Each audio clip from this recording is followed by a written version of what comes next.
All right, good morning. Good morning. What's up, everybody? What's going on, everybody? Tuesday, July 22nd, 8 a.m. on the dot. 8 a.m. on the dot. Good morning to you. Whatever you're sipping on this morning, whatever you're drinking. I got a nice full cup of coffee. I'm ready to go. I haven't really drank much of it, but we'll work our way towards it.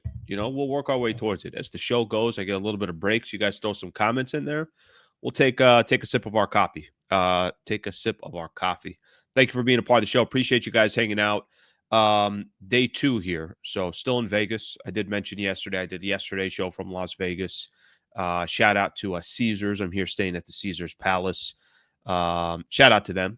I got a contact down in San Diego at Harris Resort. She's phenomenal. She hooked me up with the people over at Caesars. Phenomenal stay here. Great stay here. Enjoying my time here. I got a couple of Vegas stories I'll share with you guys. Went to the Sphere yesterday. First time I went to the Sphere. We'll talk about that a little bit later. Went to the Mob Museum. You guys know there was a Mob Museum out here. Gave that a little bit of a shot as well. Okay, we got a packed show. There's some really, really good topics coming in out of Lakerland. Some really good topics around the NBA that we'll continue to hit on. I do not have a guest today, so you guys will have to sit here and listen to me for a straight hour. I apologize for that. It sounds like 100% screwing everybody's day by not having a guest. You just got to deal with me for basically an hour. Couple things that I'll mention as well. Tomorrow I'm not doing a show. So again, I mentioned this yesterday. Tomorrow, no show. I'll be back on Thursday doing a show. So back Thursday and Friday, but no show coming up tomorrow. So just a heads up on that. Let me give everyone a quick rundown what we got for the show. Read some of the comments here, and then we'll get the show started. More roster movement yesterday. So nothing earth-shattering, but for the Lakers, once they did sign Marcus Smart, there's been a little bit of a trickle effect for the Lakers of what they were doing with the rest of their roster. We did mention, what was it, on Sunday, I think, Shake Milton, Jordan Goodwin. Those were a couple players no longer on the Lakers roster. A couple more players that moved yesterday too. This will be really, really quick. I'm just going to share the information, so we'll get into that real quick, and then we'll keep things moving. I mentioned this yesterday, and I thought it might be a good topic in itself because I think so far the Lakers have had a pretty good offseason. I'm not telling you I'm not telling you they're the leading favorites in the Western Conference. I'm just saying with the cards that they've been dealt, I think they've done a pretty good job, and they still got a ton of assets. So I want to spend a little time talking about Rob Pelinka and just how people view him right now. Is he someone that you feel like will be here long-term, or do you think this guy is kind of fighting for his job for the next couple of years, especially because new ownership will be taken over? CBS ranked the front office ranking on CBS Sports, which I think is smart. I don't think we see enough of that. I think we see player rankings, small forwards, power forwards, this point guards. I don't think we see enough from a front office ranking. CBS Sports ranked the Lakers, and let's just say they're in the bottom half, pretty far down that bottom half. So I don't think they're speaking very high of the Lakers. But I think there's two ways to look at it. You could look at it from a short-term perspective of just what Rob Pelinka has done this summer, and then what Rob Pelinka has done as a president of basketball operations for the Lakers. Still a lot of trade rumors out there. There was a couple stories that I read that had more to do with guys the Lakers were interested in, but other teams were like, no, thank you, ain't going to happen. Yesterday, before the show ended, I started talking about Jrue Holiday. There was a report out there that the Lakers might have interest in Jrue Holiday. So I'll read a little bit further into that report. Austin Reaves conversation. It's funny. With all the stuff that's been going on, when the Lakers were eliminated from the playoffs, all anybody wanted to talk about was Austin Reaves and how he doesn't play enough defense and, he struggled in the playoffs. Where was his offense? Where was his efficiency? And then it kind of went really, really quiet for about 30 days. And now, what's starting to come up again is like, all right, well, now that people have a good idea of what the Lakers roster looks like, Chris Mannix put something out on Sports Illustrated talking about, or was actually on his podcast he does with Rachel Nichols. And the conversation was, is there a deal to be had with the Knicks?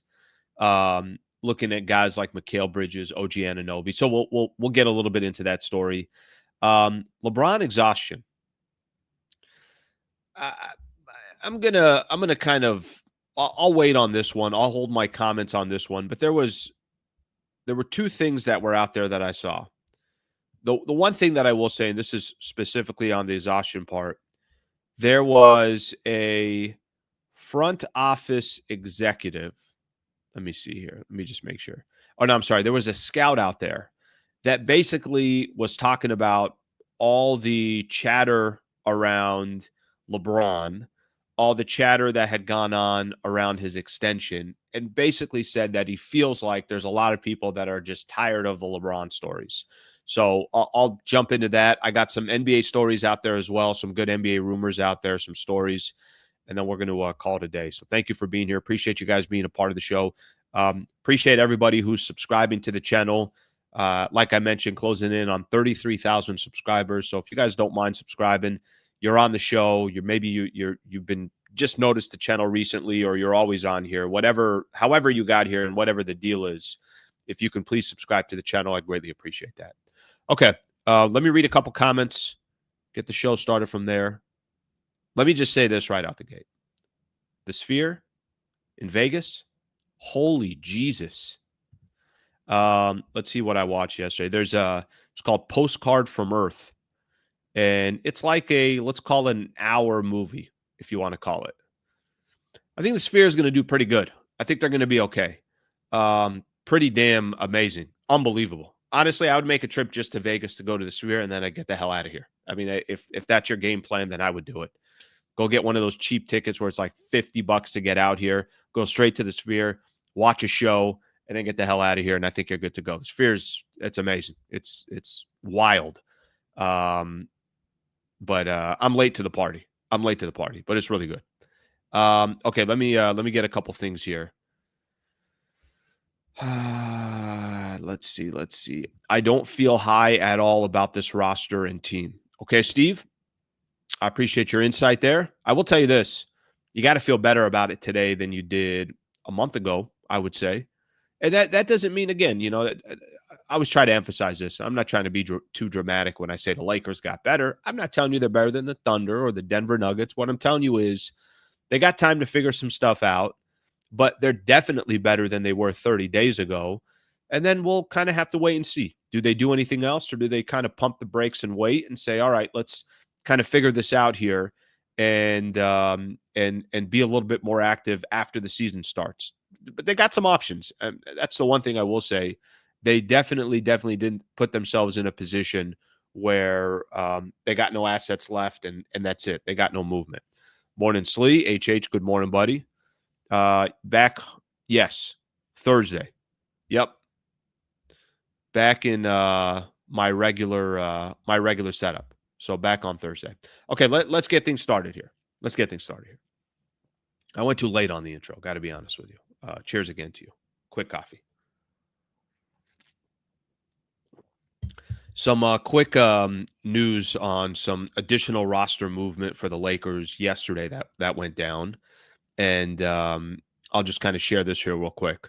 So other moves by the Lakers yesterday. Lakers signed Christian Coloco and Chris Manning to two-way contracts. So I mentioned, some of the different movement that was going on with the Lakers and what happened in regards to they get Marcus Smart, then all of a sudden Jordan Goodwin, who I'm a fan of. Maybe I'm making too big of a deal of it, but Lakers had to do what they had to do. It's exactly what they were supposed to do. Shake Milton no longer on the roster as well. Trey Jamison III also no longer on the Lakers roster. So Christian Coloco stays on there. Shams had put this out yesterday. This was somewhere in the afternoon is when a lot of this movement was going on yesterday. The Chris Manning piece, again, I'm not going to, spend too much time on this. Was having a really, really good summer league for the Golden State Warriors. Was averaging, went undrafted, by the way, so Lakers will have him on a two-way contract. Was averaging 11 points, 5 rebounds, 1.6 blocks, 1.4 steals in 18 minutes during the Las Vegas Summer League. Kind of one of those hustle, plays hard on the defensive end. So one of those types of players. So just some quick movement. Yesterday it went down. I'm not going to spend too much time on it, like I mentioned, but obviously important to point out. Two-way contracts for both of those players. Trey Jamison III no longer on the Lakers. So now you kind of see what some of the shakeup is since the Lakers obviously added Marcus Smart. And what happens from here, I got a feeling there's probably not going to be too much more movement moving forward, but this at least is kind of more of the nuts and bolts that the Lakers had to figure out, and they figured out. And the Chris Manning piece of it, I don't know. I mean, can he become a player? A lot of people, there's a lot of articles out there saying, hey, that's a great pickup. Golden State Warriors had a nice summer league for the Golden State Warriors. Let's see what he could do for the Lakers. It's really, really tough to look at these guys that are on two-way contracts and think that they're going to have a big impact for you this upcoming season. So I would just I'd pump the brakes again. Too excited about this. Just two guys that are in the process of trying to develop, figuring out where their space is in the NBA, seeing if they could get, be a part of a roster outside of a two-way contract. That's going to be their goal. And we've seen it in the NBA. We've seen other players step up, whether it's guys like Alex Caruso or it's guys like, obviously Austin Reaves, I'll just use as an example. There have been plenty of guys that have gone back and forth in the G League and then have had a terrific NBA career, become champions, whatever the case is. So we'll see what happens in regards to that. I thought Christian Coloco was all summer league in the games that, I was watching, but we'll see what kind of impact this has. So just quick information there that I just want to pass to everybody. And then we'll keep the show moving and we could kind of start this conversation a little bit more when it comes to the kind of the Pelinka piece that I wanted to get into as we talk about it. Let me just do this here real quick.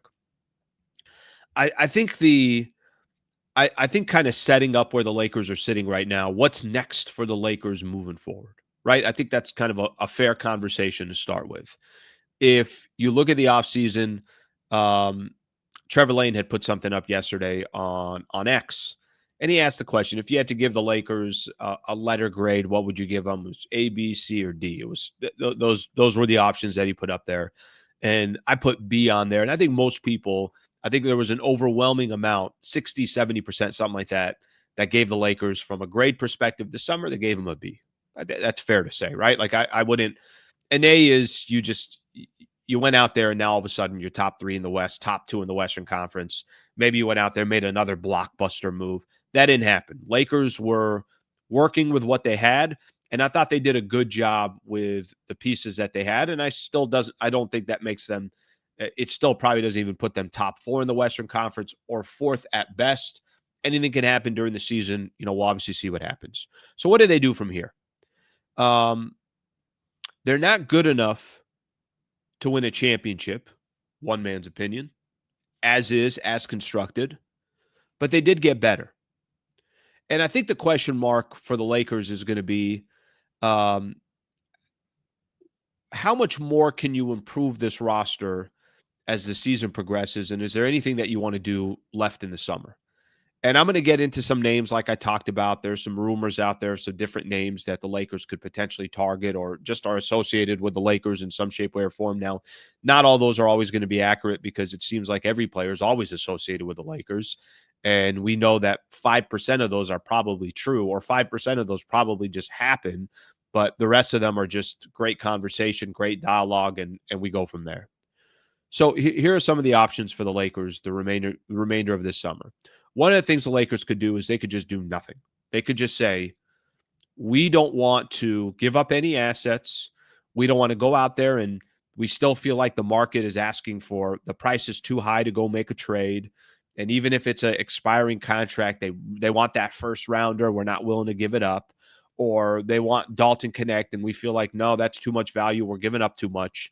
One thing that the Lakers can do is they could just sit back and just say, all right, when next season starts, here's what the starting lineup's going to look like. They can go Luka, Austin Reaves, LeBron James, Rui Hachimura, and DeAndre Ayton. Then off the bench, they could have Marcus Smart, Jake LaRavia. Obviously, Jackson Hayes is going to be a part of that mix. Jared Vanderbilt's on the team. Maxi Kleber, Gabe Vincent. You could go down the list of, and really, when I kind of say all that out loud, it just really shows also the lack of depth for the Lakers compared to probably some of these other teams out there.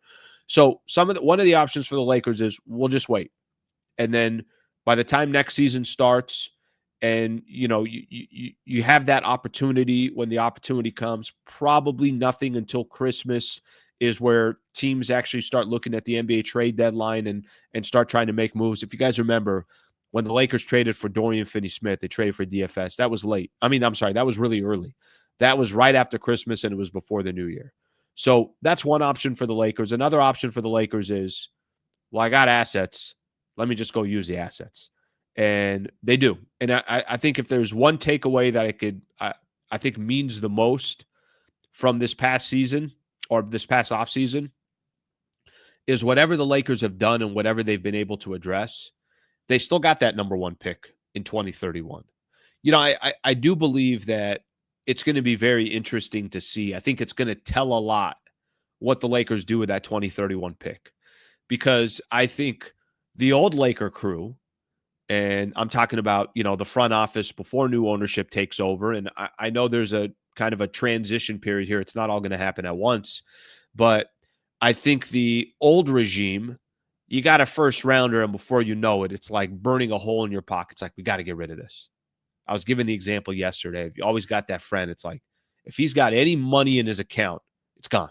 It doesn't mean he's being selfish with it. No, he just, I got $100 in my pocket. I'm buying drinks for everybody. It's like, all right. But then you don't have $100 left. And that's it. He's like, I'll figure it out after. It's kind of Lakers with first round picks. The moment they get a first rounder, it's gone. What I find interesting with the 2031 pick is, do they start pumping the brakes on that stuff?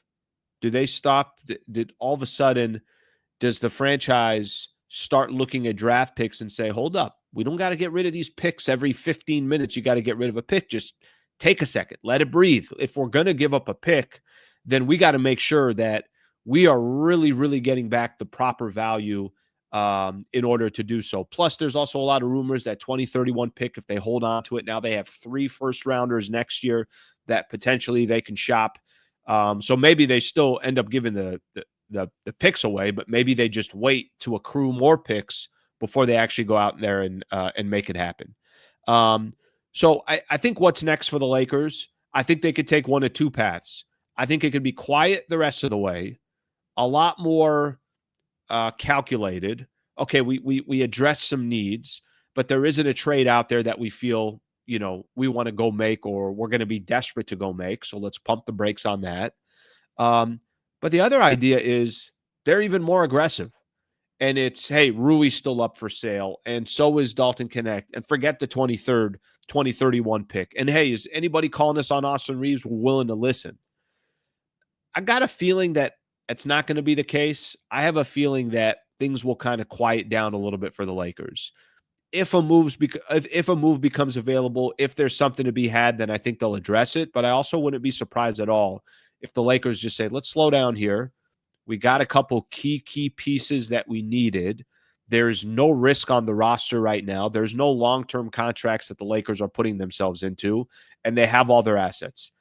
To me, it feels like that's probably more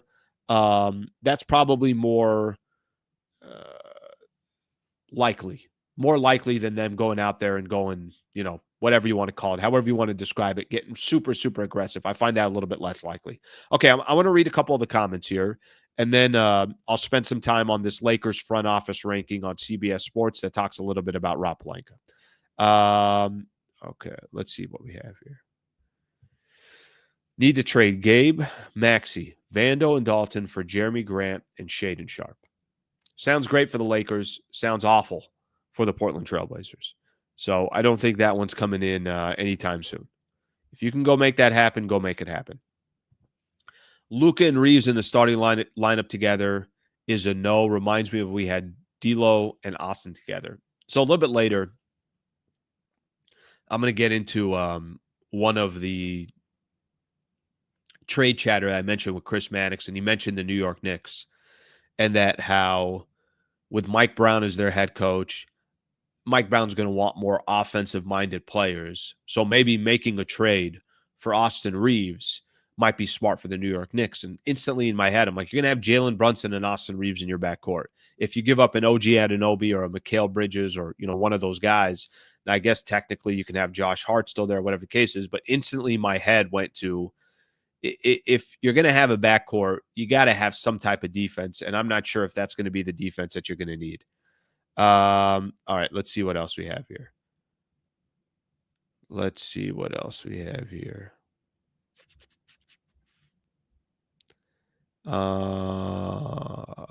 Okay. A lot of stuff on Mark Walter about him whenever he eventually takes over. It's I can't really tell from my perspective. Is a lot of that chatter, the chatter around when new ownership will take over, and it's kind of like a 5-year plan. Genie will continue to be the governor of the Lakers for at least 5 years. Family will still be involved. How much of that is just that's exactly how it's going to be, or how much of that is this they'll be just making a lot of the moves in the background and they'll have a huge impact. I'm not 100% sure here. Okay, let's keep moving here. I want to get to this Pelinka article, or the article on the front office, and then we'll talk a little bit about Pelinka. Do you guys feel, and as we sit here and kind of have a conversation about Rob Pelinka, I think he's had a good offseason. Not great, but I think he's had a good offseason. Pelinka's done a good job so far this offseason. And whatever kind of the rumors were, the conversation was, you can have your own opinion on Rob Pelinka. And one decent offseason that really didn't move him up to the top 3 in the Western Conference obviously is not enough to say, hey, Rob Pelinka's changed everything. Pelinka's most definitely had an up and down time with the Lakers in the front office. So CBS Sports puts this article out there, and it says top front offices in the NBA. And no surprise, it had Oklahoma City Thunder number 1. I'm just kind of going through some of this. Here, I'll go a little bit further up. Top 5, I'll tell you who their top front offices were. OKC number 1, Boston number 2, San Antonio number 3. They put Houston at number 4, and the top 5, Cleveland at number 5. So that's their top 5 ranking as far as front offices go. They had the Memphis Grizzlies at 10. A little bit further down, Clippers were at 12. Let's just kind of keep going here. We'll find out where the Lakers are. Warriors were 14th. Atlanta was 16th. Keep going. Brooklyn was 17th. All right, who's number 20? 20 was the Charlotte Hornets. 21 was the Denver Nuggets, and they had the Lakers at 22.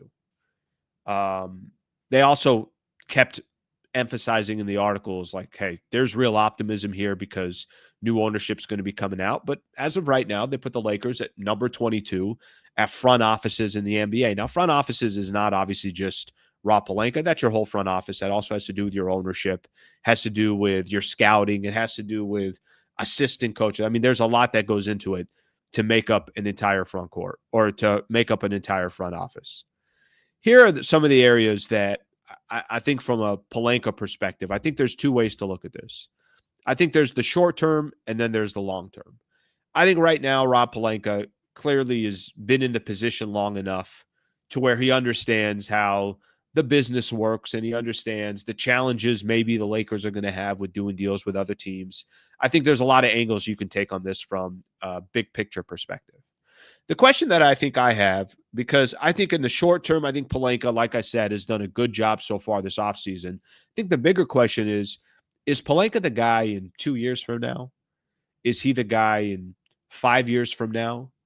Is there going to be a time where under the Luka Doncic clock, if the Lakers are fortunate enough to get back to the NBA Finals and win an NBA championship, and they, they have the trophy presentation, and during that trophy presentation, it's the coach and it's the top players, and then it's some front office executives, and it's the owners. Rob Pelinka going to be a part of that picture if the Lakers are fortunate enough in the next 3 to 5 years to be back kind of on top of the NBA? Will he be a part of it? And I think that's a very tough question to answer, because whatever Pelinka had going for him in regards to, there's a couple things he had going for him. Number 1, he did win an NBA championship. And no one can ever take that away. And people, whether you want to give him credit for that or you don't want to give credit, you want to say, well, that had nothing to do with it.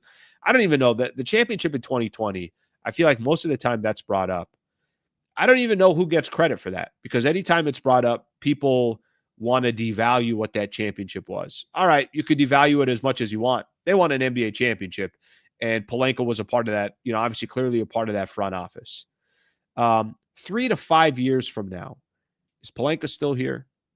Is the direction of the franchise going in the right direction? Do things start changing because there is new ownership and he just happens to get credit for it? I think that's a tough one to answer. I would lean towards, if you said 3 to 5 years, is Pelinka still sitting in that Lakers chair? If I had to just guess, I'm just basing it off of what I've seen so far. I would think that the Lakers identify somebody somewhere else and say, this is one of the top 5 executives in the NBA, and we're bringing them in. And we don't care how much money it costs. And it doesn't matter because the front office doesn't have to have a salary cap or anything like that. I'd have to imagine the model for the Lakers will change. And Pelinka just signed, I think it was maybe it was in April or at some point after the Luka Doncic trade.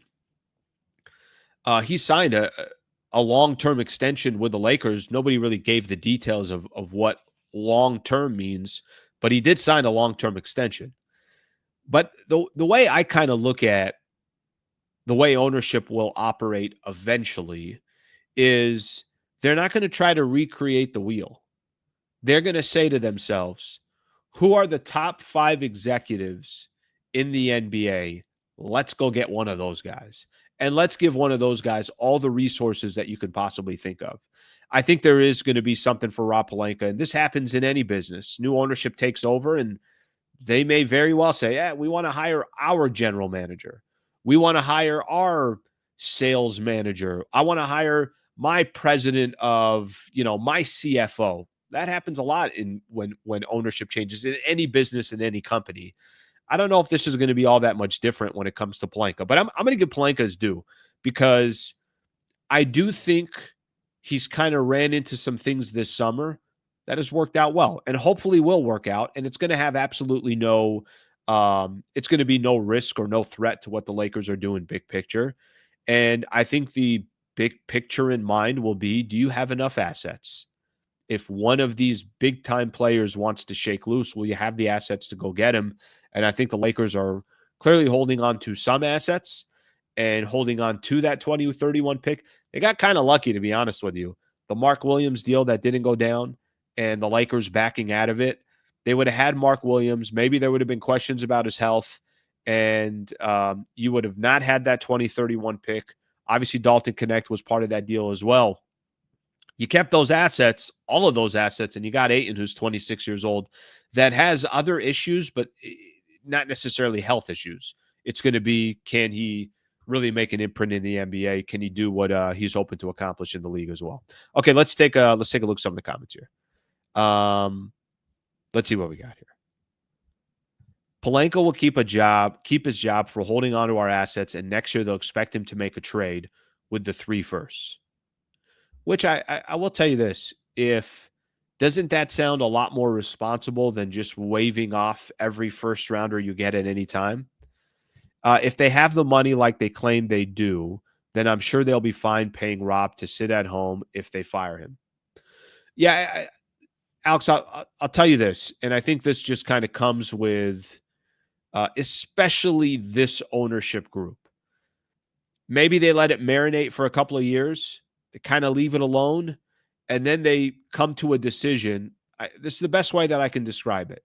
They probably already have a list right now. Who are the top 5 president of basketball operations around the NBA? Identify. Who are they? Okay, it's this name and it's that name, and this guy's over here, and this is the contract that he has left. Go get one of them. That's, franchises that have the juice to go do that.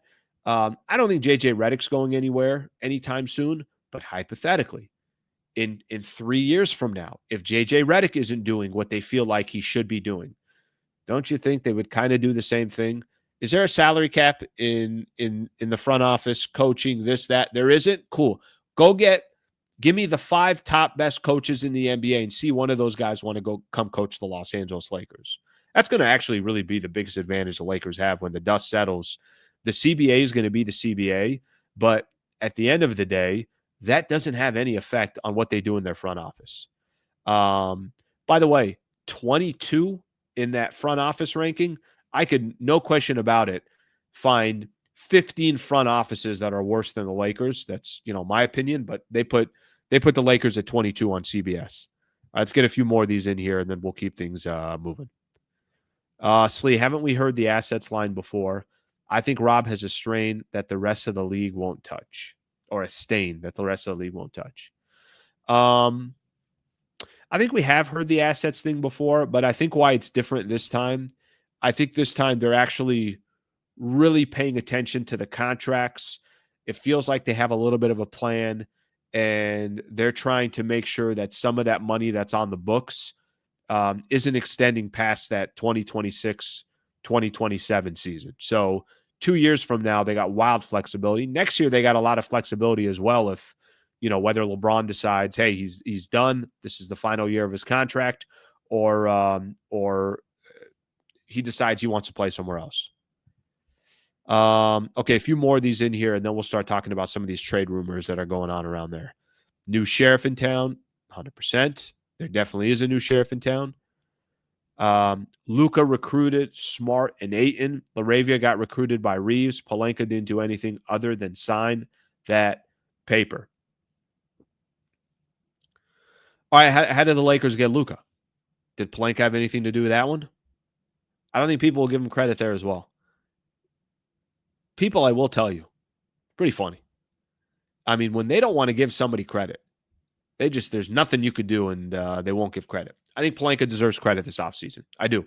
And, part of it is the Laker brand. Part of it is DeAndre Ayton can play with the Lakers, and Marcus Smart can try to resurrect his career. And these guys, if they have a good year, then, they can maybe get a contract somewhere else. I think there's some Laker power that comes with that as well. But if we're going to give credit, then let's give some credit as well to the guy that's actually president of basketball operations. Okay, let's get a couple things in here. I want to talk about some of these reports, the Jrue Holiday. There's some trade rumors out there, some trades that didn't happen, some Jrue Holiday stuff that's out there as well. Before I do so, shout out to Brad Wallace and the Wallace firm. Injury attorneys, and his firm can represent anybody in the state of California. So I know we got listeners. There's Laker fans everywhere. Obviously we know that.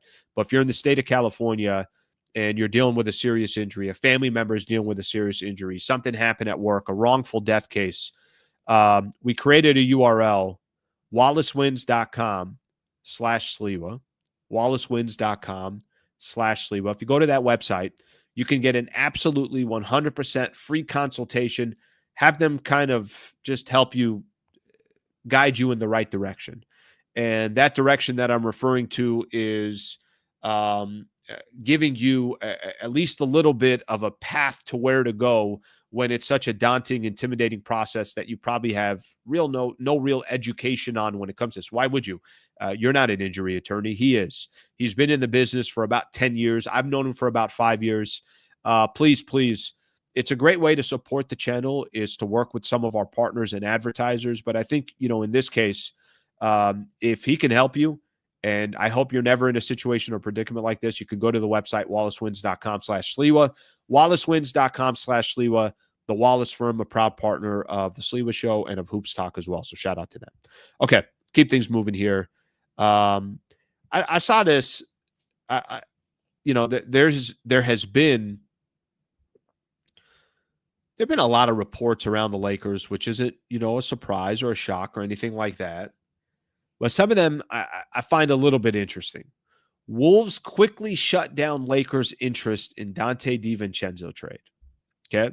I'm going to read a little bit from this article, and there was a tweet that was sent in regards to this. Brett Siegel, who does a good job covering the NBA. I'll read a couple things that he said here.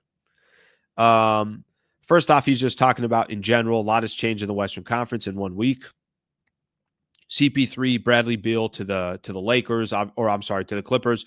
Lillard goes to back to the Portland Trailblazers, and Marcus Smart signs with the Lakers. Here's what he said. The Lakers discussed Kentavious Caldwell-Pope and Donte DiVincenzo as potential trade targets with the Grizzlies and Timberwolves, sources told Clutch Points. KCP talks happened after he was included in the Bain-Orlando trade. Minnesota immediately turned down DiVincenzo talks. So the Lakers, obviously, you could see the type of style of a player that they want at that position. What they were offering, I'm not sure. I'm assuming it's going to be some of these expiring contracts that the Lakers have, seeing if there's a way that they could also wave around an asset or two. Maybe that asset was, obviously maybe that asset was Dalton Connect, or it was the first rounder, the 2031 first rounder Lakers have. No matter what it was, reports out there that the Lakers were trying to see, at least get some information on KCP and on Donte DiVincenzo. Really, really tough to make trades like that. And I'm really referring more to the Donte DiVincenzo. A trade in the Western Conference like that. The Minnesota Timberwolves, the Lakers just face each other in the playoffs. Really tough to make deals like that. That was one article that I saw out there, that the Lakers were trying to make a move for one of those two guys. And then the other article that I think we were all looking at yesterday before my show ended, there was some rumors out there in regards to Jrue Holiday.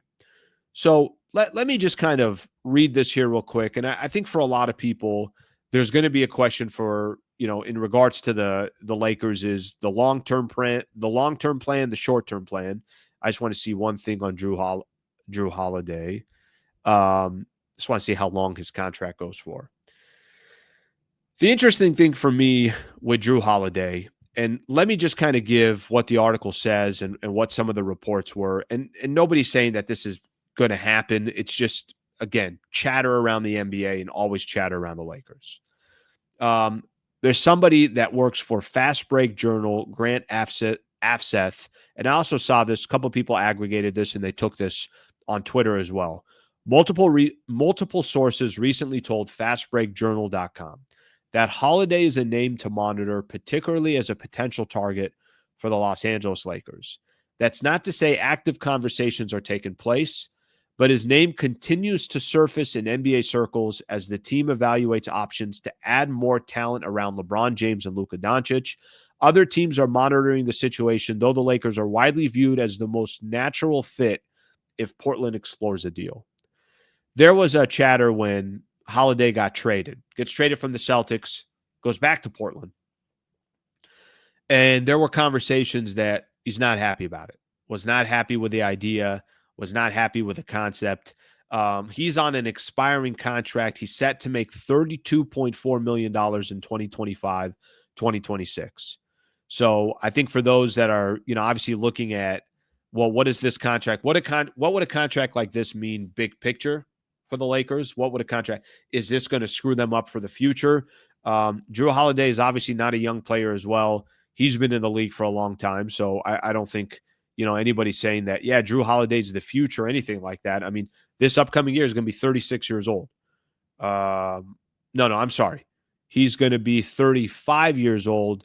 And he's got 2 years left. I'm looking at his contract right now. He's got 2 years left on his contract and then a player option for 2027, 2028. Here's my problem with the Jrue Holiday is that contract's just too big. And he's at an age now where 35 years old this upcoming season, 36 next year. And then what makes anybody think he's not going to pick up his player option for $37 million in the 2027, 2028 year? I have a very difficult time thinking that Jrue Holiday wouldn't pick up that option, that wouldn't put himself in a position where he's going to get paid for X amount of years. But just based on that information, that to me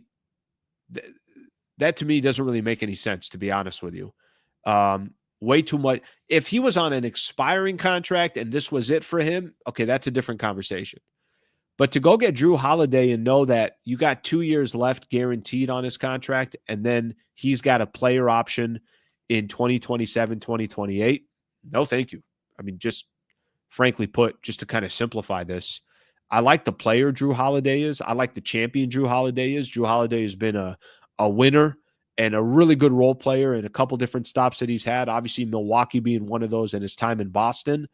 Yeah, I'm not trying to get Jrue Holiday at age 35, 36, and probably at age 37. And frankly, that doesn't fit any of the plans that the Lakers have had in regards to what they're looking to do for the future. So this article talking about that the Lakers can be a potential target, that tells me that I think then if you come up with a plan like that where you're going out to try to get Jrue Holiday, that makes me think of the Lakers chasing their tail again rather than taking a deep breath.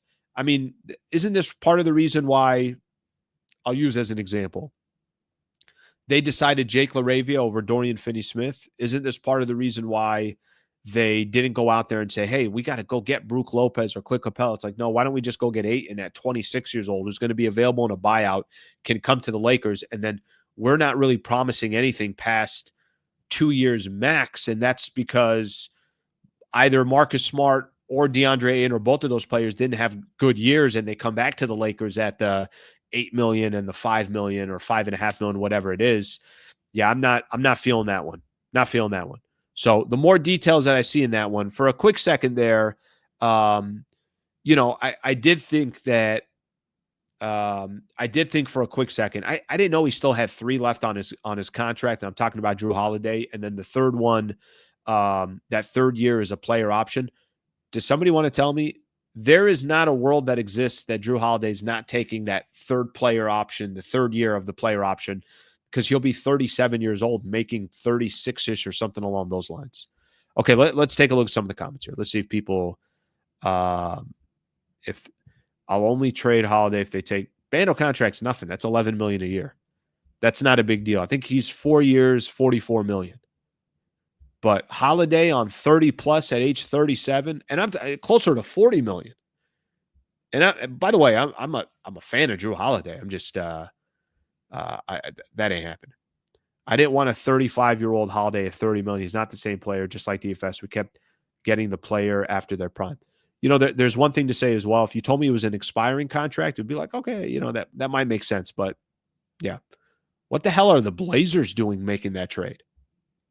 I mean, that actually, to me, just I remember listening to Bill Simmons on his podcast. You guys know he's a big Celtics fan, and he kept saying to himself, he's like, why would they take on that contract? What's the reason for them? I know they didn't want to pay Anthony Simons, but maybe they just want to have him there with some of the youngsters. Holiday still has nearly $100 million, $3 million, or $100 million in 3 years left on his deal. Yeah, that is. I will say that if that was something to happen, I would have a completely different view on the Lakers again. It'd be like back to this kind of desperation. All right, let me read one or two more comments here and go from there. Trying to get leadership. Celtics gave him that contract because of him bringing the champ. I know why the Celtics did it, but I don't know why the Blazers traded for it, I guess is my point. That's the point that I'm trying to make. There was it's been very, very quiet, I would say, in regards to Austin Reaves. You guys remember right when the summer started and everybody was talking about Austin Reaves? I'm going to kind of transition here to another topic. Remember how much noise around Austin Reaves right when the summer started? I'm starting to see some of those articles come up again now that maybe the dust is settling. Before we talk Austin Reaves, let's give some love here to Lexus Santa Monica. They're promoting right now the 2025 all-electric Lexus RZ. So I'm out here in Vegas, I mentioned, and flew out here. So, obviously you're taking Ubers, this, that, whatever the case is. Keep saying to myself, I'm like, so when I get back, can I get back into my Lexus? I've mentioned this before. If you guys are in the market for a car, maybe you're in a lease that you're not crazy about. Maybe it's just time to buy a new car. Give Lexus Santa Monica a shot. The general manager / owner, somebody that I've known for about 10 years now, Matt Unger, and then his email address is right here. You could send him a direct email. Let him help you. I've been driving Lexus for about 15 years. My current Lexus that I have right now is about 180,000 miles on it.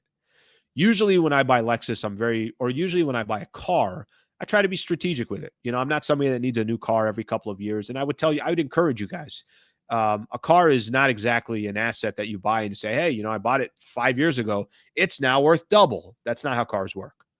So my plan is, and my goal is when I buy a car, I want something dependable. I want something reliable, and I'm going to drive the car. And I'm back and forth. I'm driving all through Southern California. I'm putting miles on it. I want a car that I know that isn't going to break down. Lexus is obviously a part of the Toyota family. Um, if you're in the market for a car, reach out to Matt Unger. He can help you get into a new car. He can help you get into a lease. Across the street, they got a pre-owned lot, which I would highly encourage because that's where I got my car from. These are pre-owned, Lexus certified, that will run forever, and you're not going to pay what the top price was when you're buying a car for brand new. Matthew Unger at lacarguy.com. Matthew Unger at lacarguy.com. Trust me, if you've never owned a Lexus or driven a Lexus, give Lexus a shot. You will not be disappointed. And in the long term, it's a much smarter investment than a lot of other brands that are out there. Okay, let's keep rolling here. So Austin Reaves. Let me talk Austin Reaves here real quick. Austin Reaves real quick. All right. This is what I like. People out of nowhere just start giving love to some of my partnerships. You know how much that means to them? We appreciate that. Thank you very much. Thank you for giving love there. Okay, let's talk here real quick about Austin Reaves. So summer starts, Lakers are eliminated. They get beat up by the Minnesota Timberwolves in 5 games.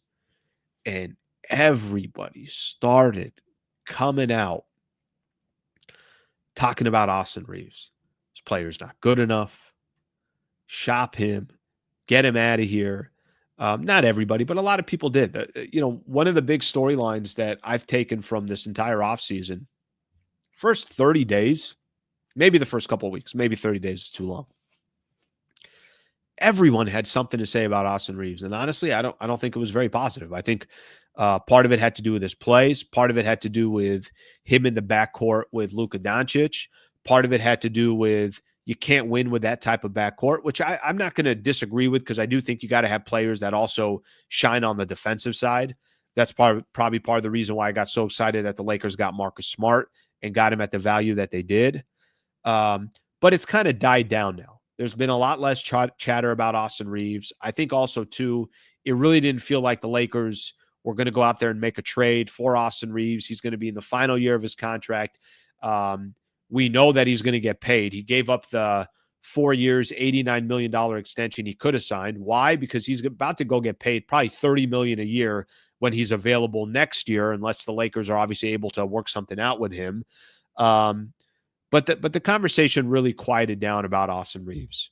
Saw this morning. SI put out there, Chris Mannix of Sports Illustrated is doing a podcast with Rachel Nichols. And let me read one thing that he said on there. He said, I might look at a team like New York that has Mikal Bridges, OG Anunoby, 3 and D type of guys. The Knicks under Mike Brown looking to become more diverse offensively. Maybe they'd be interested in something like that. And something like that he's talking about is Austin Reaves as, a potential trade target. The possibility of the Lakers trading Austin Reaves to the Knicks. So here's what I looked at. And listen, for those who don't want to give Austin Reaves his due, Reaves has been a phenomenal Laker player. He has. Look at his story, how he came up out of nowhere, is making pennies on the dollar compared to what I think he's going to get in the open market.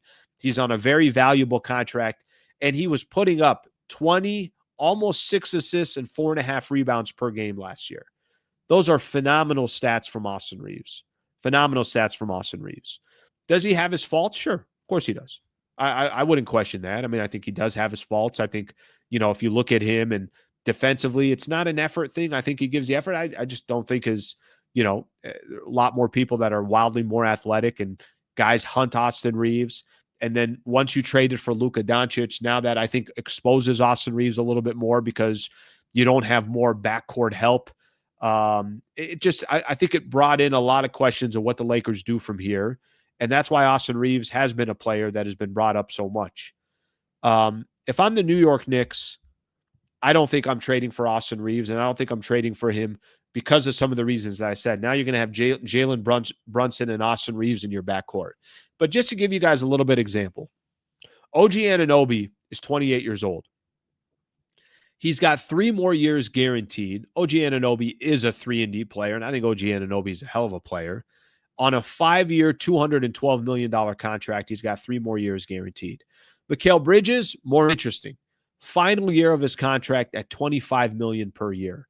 So the only thing that I could think of is, are the New York Knicks trying to say, hey, we don't think we're going to be able to bring Mikal Bridges back, or Bridges is going to ask for money that we don't want to give him. They need another offensive scoring punch. Austin Reaves in the final year of his contract.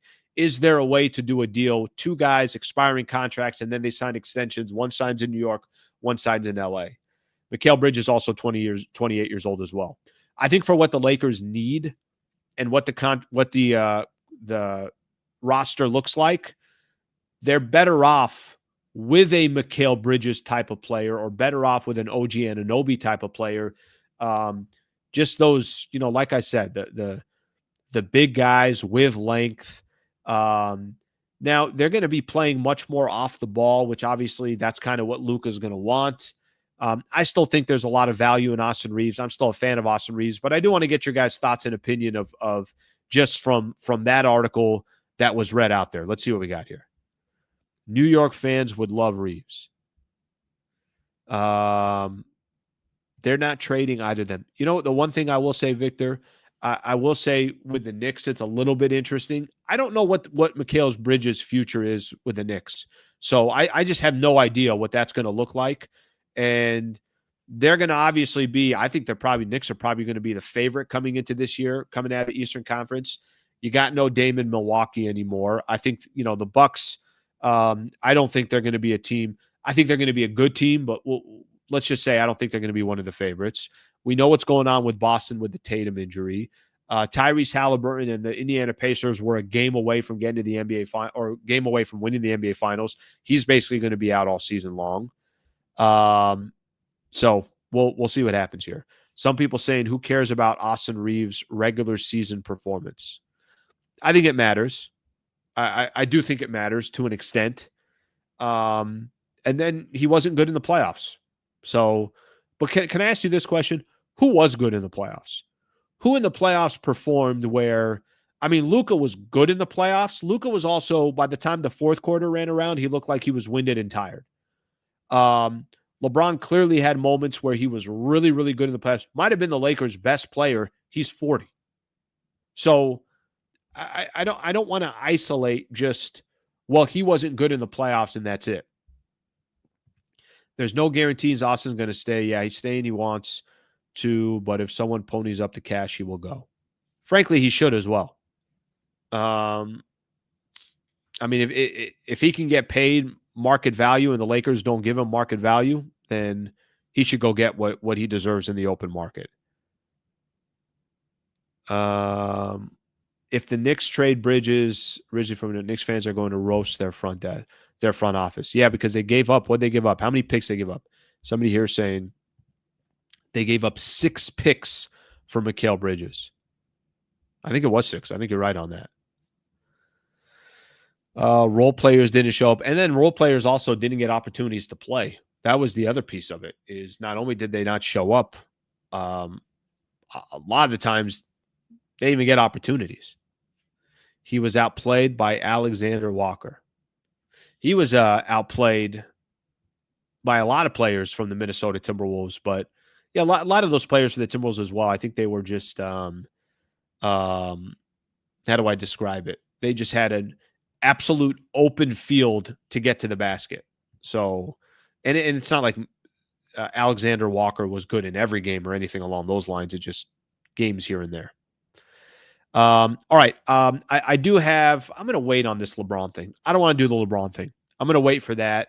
There was an article out there that I mentioned. It was a scout that was, it said a rival scout was basically running his mouth about LeBron. Let's just put it that way. Was running his mouth about LeBron. I did see this. I will mention this. You know what? No, we'll just do it. If I have it by the time, I'm not doing a show tomorrow. So by the time I have it, it won't even be a conversation.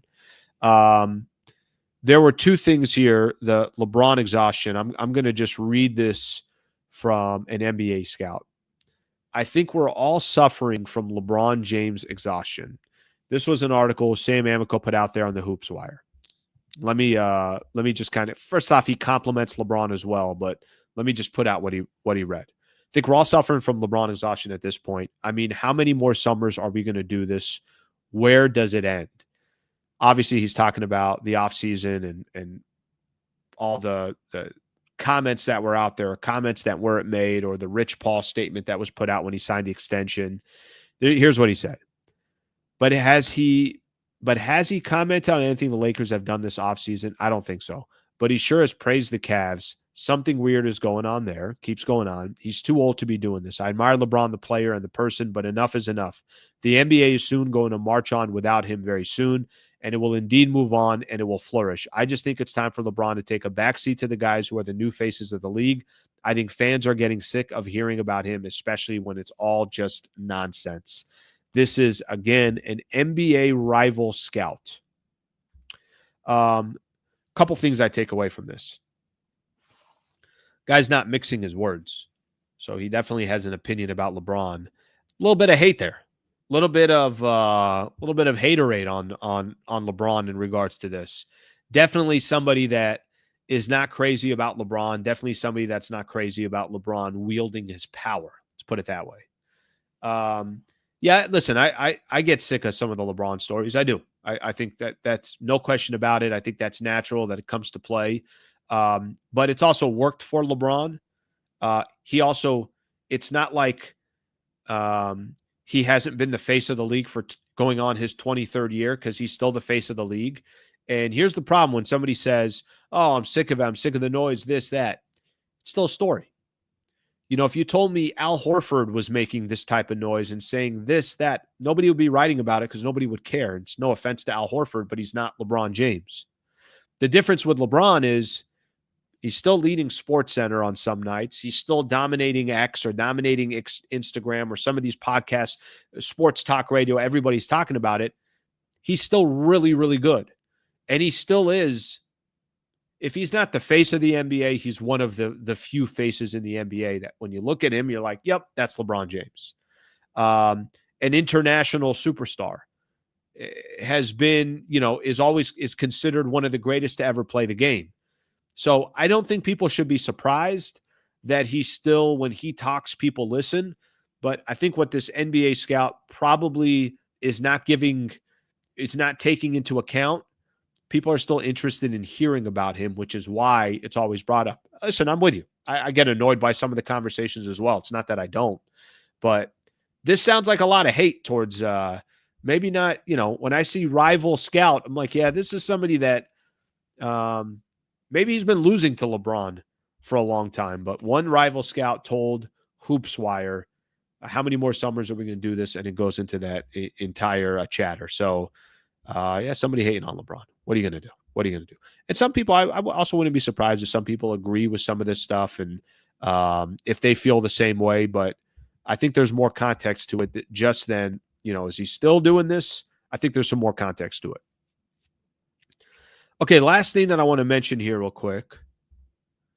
I got a couple NBA stories to get into, and then we'll get into, then I'll read a couple of your comments, and then we'll call it a day. Bradley Beal reportedly wasn't interested in Lakers amid projected sixth man role. Again, this is from Clutch Points. Brett Siegel, Clutch Points, reported that the Lakers held extensive conversations with Beal and his representation, but he did not hold interest in joining the Purple and Gold for a key reason. Unlike his role in the starting lineup with the Clippers next to James Harden, Kawhi Leonard, the Lakers wanted him to be their sixth man behind Luka Doncic and Austin Reaves. So one of the reasons why Bradley Beal did not sign with the Lakers, I'm not telling you that there isn't a good fit for him with the Clippers. I'm not telling you that that's not the right place for him to be at. But I don't know, when I read that instantly in my mind, there was a little bit of like, yeah, that's why Beal hasn't been a winner in his career. And I know this is unfair to say, but there's a little bit of, are you going to sacrifice? Is it about winning or is it just about your role? But I also understand why he signed with the Clippers. I do think it's a good role for him. I do understand that, part of the reason why they traded Norman Powell so they could put him in the starting lineup. So I get that as well. But there's a little bit of, yeah, I'll do anything I can. I just want to win. I don't associate that with Bradley Beal. Now, maybe that changes with the Clippers. I know the situation in Phoenix was trash. I know the Wizards, who he played for, has got to be one of the worst run franchises in all the NBA. But one of the reasons why Bradley Beal did not sign with the Lakers is because of that. Okay, I'm going to look at some of your comments. Most of the other stories right now on Hoops Hype that are NBA stories or are NBA rumors, nothing crazy. Nothing that I saw there that I think is we really got to go out of our way to report. So I don't really think there's going to be too much stuff there, to be honest. I know probably while I'm doing the show, there's other stories that come out. There's other things that are out there. There was a lot of stuff on Damian Lillard. I saw one thing on here. It was a Western Conference general manager said, do I think the stars like Giannis and LeBron are going anywhere? No. Is it possible? Sure it is. That's why I can't go to the beach and shut my phone off. You never know when a call could come. And imagine telling your owner that you missed out on trading for one of those guys because you were asleep on the beach. I'd lose my job. So I thought that was kind of funny, one of those stories out there. All right, let's read a couple more of these, and then we'll call it a day. Clippers is good for him. I agree. I don't know why that kind of rubs me the wrong way. It's like, nope, if I come to the Lakers, I got to be a starter. Because who knows? What if the Lakers told him, hey, you're going to be a starter? Then all of a sudden he joins the Lakers. But Beal is, he's looking out for himself. I get why. And I'm not saying that it's not a good fit with the Clippers, but yeah. And Beal also got a 15% trade Clipper into the Clippers deal, or trade kicker. I saw that as well this morning. Lakers are done. Bring Austin, no show in the playoffs, but off the bench. Yeah, I don't think they're going to be doing that. And I don't disagree. I think there is something about, I definitely think there's something about having him come off the bench if you got the right backcourt with Luka Doncic that has a little bit more of a defensive mind. So Beal wants to play 30 minutes, get cooked on defense, and get injured. Okay, good. Let's get a couple more of these in here.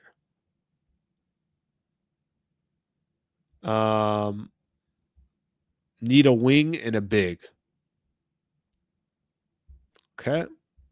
Couple more comments, and then we'll call it a day. Let's see. LeBron gives the silent treatment is kind of lame after kicking off the trade rumors. He had everyone running. Everyone, papers shuffling everywhere. It's good content. But, at the end of the day, nothing really happened. Okay, my people, done for the day. I appreciate you guys. Just a reminder, tomorrow, no show. Eventually I'm going to start taking some time off here once some of these stories die down. But tomorrow, no show. So just keep in mind, I'll be back on Thursday, and then we'll take it from there. So thank you for being a part of the show. Really appreciate you guys hanging out for the full hour. Thank you for all the comments. Please subscribe to the channel if you guys don't mind. And I will see you guys on Thursday morning at 8 a.m. Thank you, everybody. Hope you guys have a great rest of your day, and we will see you soon.